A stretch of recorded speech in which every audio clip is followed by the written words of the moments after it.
നിലവും വസ്തുക്കളും ഡാമിയൻ അണ്ണന് കൊടുത്താൽ ഒന്നുകിൽ അമർത്തിക്കുലിക്ക് വലിയ അളവ് നിങ്ങളെ മടിയിൽ തരും, അല്ലെങ്കിൽ 100 മടങ്ങ് അളന്ന് നിങ്ങൾക്ക് തരും. ഏതെങ്കിലും ഒരു ദൈവദാസൻ സാമ്പത്തിക കാര്യങ്ങളെക്കുറിച്ച് സംസാരിച്ചാൽ ആദ്യമേ തന്നെ ആ ദൈവദാസൻ ഒരു ദ്രവ്യാഗ്രഹിയായി, മെറ്റീരിയലിസ്റ്റായി ബ്രാൻഡ് ചെയ്യുന്നൊരു വേൾഡിലാണ് നമ്മൾ ജീവിക്കുന്നത്. അതുകൊണ്ട് ഒത്തിരി പാസ്റ്റേഴ്സ് സംസാരിക്കാറില്ല. സംസാരിച്ചു കഴിഞ്ഞാൽ ഇയാൾക്ക് പൈസ പിരിക്കാൻ വേണ്ടിയിട്ട് ഇത് പഠിപ്പിക്കുകയാണ് എന്നാണ് ആദ്യം മനുഷ്യർ ചിന്തിക്കുന്നത്. അങ്ങനെയെങ്കിൽ യേശുവിനെ കുറിച്ച് അങ്ങനെ ചിന്തിക്കണം. മാർക്കോസിന്റെ സുവിശേഷത്തിൽ കർത്താവ് പച്ചയായിട്ട് പറഞ്ഞു, ആരെങ്കിലും എനിക്ക് വേണ്ടി നിങ്ങളുടെ വീടോ നിലങ്ങളോ ഒക്കെ തന്നാൽ ഞാൻ തിരിച്ചു തരാം. വലിയൊരു ഇൻവെസ്റ്റ്മെന്റ് സ്കീമാണ് കർത്താവ് ഓഫർ ചെയ്യുന്നത്. ദൈവത്തിൻ്റെ പേര് പറഞ്ഞ് പണം ഉണ്ടാക്കി ഈ ലോകത്തിൽ അടിച്ചു പൊളിക്കുന്ന ദൈവദാസന്മാരെ കൊണ്ട് ഇന്ന് ലോകം നിറഞ്ഞു കഴിഞ്ഞു. ഇത് പരിശുദ്ധാത്മാവിൻ്റെ പരിവർത്തനമല്ല എന്ന് ജനത്തിന് വീണ്ടും വീണ്ടും ഞാൻ തുറന്നു കാട്ടി കൊടുത്തുകൊണ്ടിരിക്കുന്നു.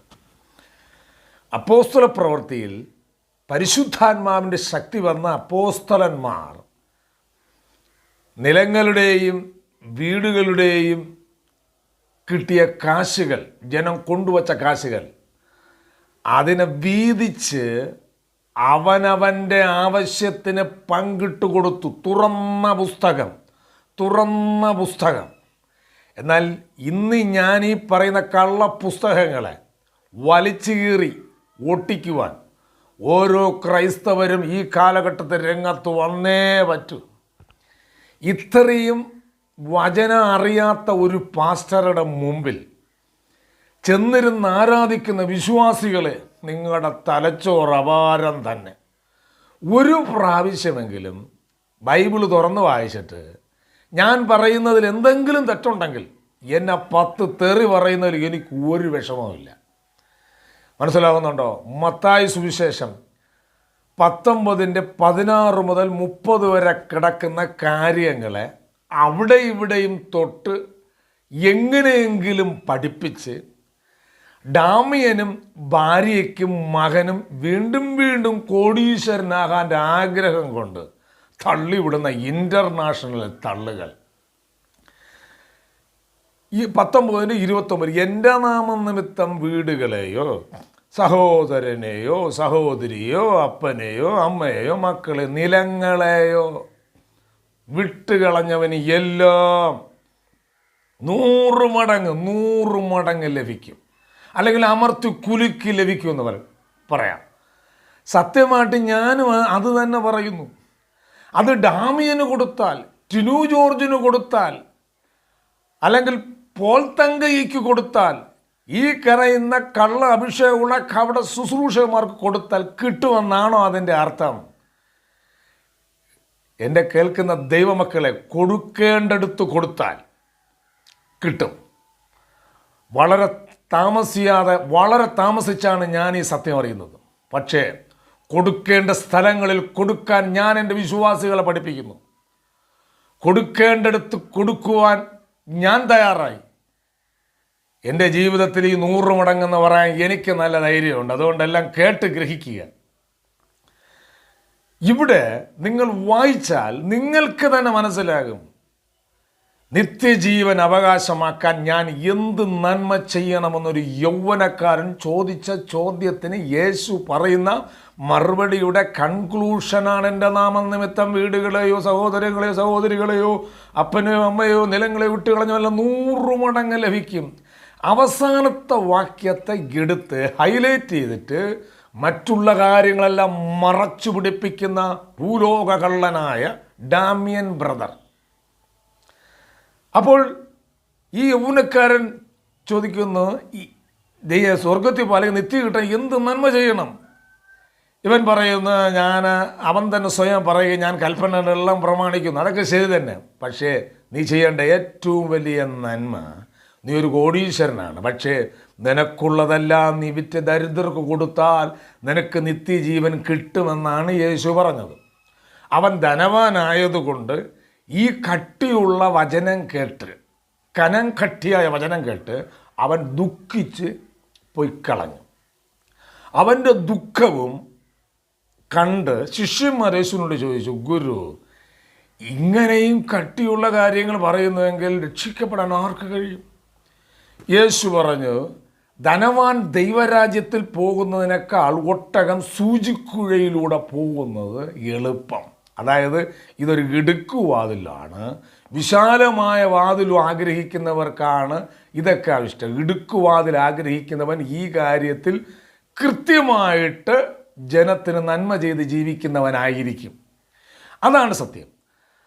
അപ്പോൾ വീണ്ടും ശിഷ്യന്മാർ ചോദിക്കുന്ന ഒരു ചോദ്യം, ഗുരു ഞങ്ങളിതെല്ലാം വിട്ടിട്ട് നിൻ്റെ പിറകെ വന്നു. അതിൽ കാര്യമൊന്നുമില്ല.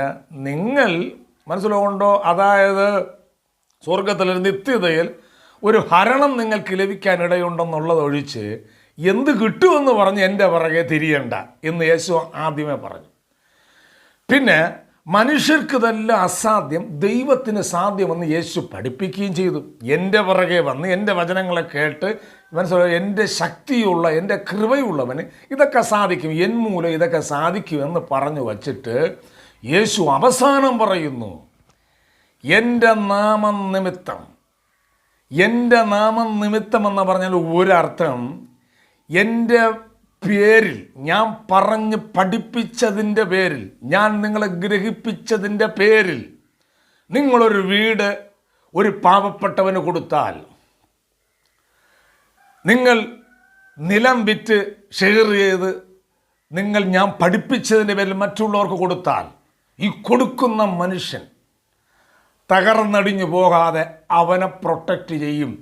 അവന് 100 മടങ്ങ് കിട്ടുമെന്ന് പറഞ്ഞതിൻ്റെ അർത്ഥം 100 ഭാര്യ കിട്ടുമെന്നല്ല, 100 വീട് കൊടുക്കാമെന്നല്ല, 100 സഹോദരനെ കൊടുക്കുമെന്നുള്ളതല്ല, 100 സഹോദരിയെ കൊടുക്കുമെന്നുള്ളതല്ല, 100 അപ്പനും അമ്മയും മക്കളും കൊടുക്കുന്നതല്ല. എടാ, ഒരപ്പൻ മതി, 100 മടങ്ങ് നീ സന്തോഷിച്ചിരിക്കും. ഒരു ഭാര്യ മതി, നിൻ്റെ ആയുസ് നീ 100 മടങ്ങ് സന്തോഷിച്ചിട്ടേ ഈ ലോകം വിട്ടു മാറും. ഒരു വീട് മതി, 1000 വീട് മാറി മാറി തകർന്ന ജനം കിടക്ക് ഒരു വീട് മതി, ചാണകം ഒഴുകിയ വീട് മതി. സ്വർഗരാജ്യം അതായിരിക്കും. ഞാൻ അനുഭവിച്ച സത്യമാണ്. എന്നെ കേൾക്കുന്നവരെ പെന്തക്കോസ്തിൽ കാല് വെച്ച് മനസ്സിലാവുന്ന ജീവിതത്തിന് അടിത്തറ തകർന്നതിൻ്റെ 26 വയസ്സുവരെയുള്ള ദിവസം പാട്ടും പ്രാർത്ഥനയും അന്യഭാഷയും മനസ്സിലാവുന്നു എല്ലാം ഉണ്ട്. വരുന്നവരെല്ലാം പറയും ശാപം നിൽക്കുന്നു, അത് നിൽക്കുന്നു, ഇത് നിൽക്കുന്നു, മറ്റൊന്ന് നിൽക്കുന്നു, മറിച്ച് നിൽക്കുന്നു. വീട് വിൽക്കണമോ കളഞ്ഞിട്ട് പോകണോ? എത്ര വർഷം ഞാൻ ചിന്തിച്ചു.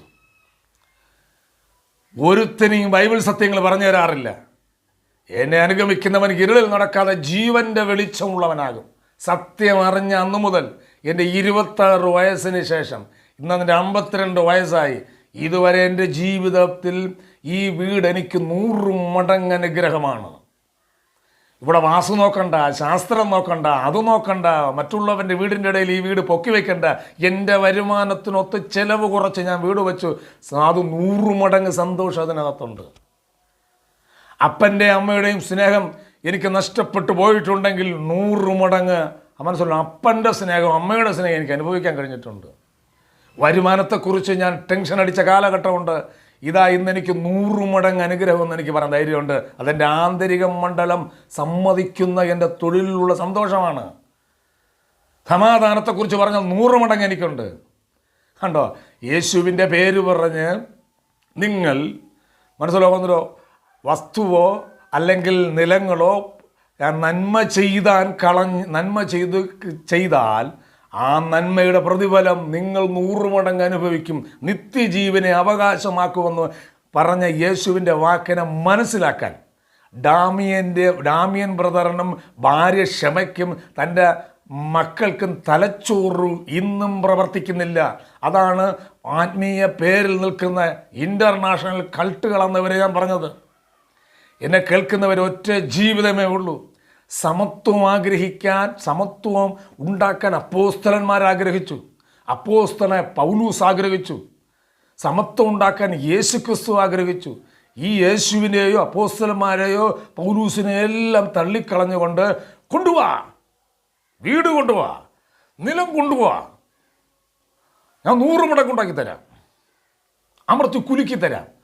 കുലുക്കി ക്ഷമയ്ക്കിപ്പോൾ പുതിയ കാർ അടിപൊളി, ഡാമിയൻ അടിപൊളി കാർ, ആഡംബര ജീവിതം, ആഡംബര ഭക്ഷണം, ആർഭാടം. എടോ ദൈവദാസൻ, എടാ കള്ള ദൈവദാസ, എടാ ഇനിയെങ്കിലും ജനത്തിനെ പിഴിയാതെ നീ ബുദ്ധിപരമായ കള്ളനാണെന്ന് അവസാനത്തെ വാക്യത്തിൽ നിന്ന് മാത്രം ഇട്ട് കുരയ്ക്കുന്നതിൽ മനസ്സിലാകും. നട്ടലുണ്ടെങ്കിൽ നീ ആദ്യം മുതൽ അവസാനം വരെ പഠിപ്പിച്ചാൽ നിൻ്റെ ചർച്ചിനകത്ത് ഇരിക്കുന്നതിൽ 95% വിട്ടുപോകും. കാര്യം അവർക്ക് മനസ്സിലാകും നീ പരമകള്ളനാണെന്ന്. എന്നെ കേൾക്കുന്നവരെ, നിങ്ങൾ പള്ളി വച്ചു കൊടുത്തതുകൊണ്ടോ പാസ്റ്റർക്കും സംഘടനയ്ക്കും കൊടുത്തതുകൊണ്ടോ നിങ്ങൾ പള്ളിക്ക് തെങ്ങ് വിട്ടുകൊടുത്തതുകൊണ്ടോ നിങ്ങളുടെ കുടുംബത്തിനകത്ത് ഒരു അനുഗ്രഹം ഉണ്ടാകണമെന്ന് ബൈബിൾ വ്യവസ്ഥയില്ല. അതേസമയം നിങ്ങളുടെ കഴിവിനൊത്ത് പാവങ്ങളെ സഹായിച്ചാൽ, ദരിദ്രന് വേണ്ടി നിങ്ങൾ ഡയറക്റ്റായിട്ട് ചെയ്താൽ, നിങ്ങളുടെ കാശ് ഉള്ളതുപോലെ നിങ്ങൾ ചെലവഴിച്ചാൽ നിങ്ങൾക്ക് കിട്ടുന്നതാണ് നിത്യജീവൻ.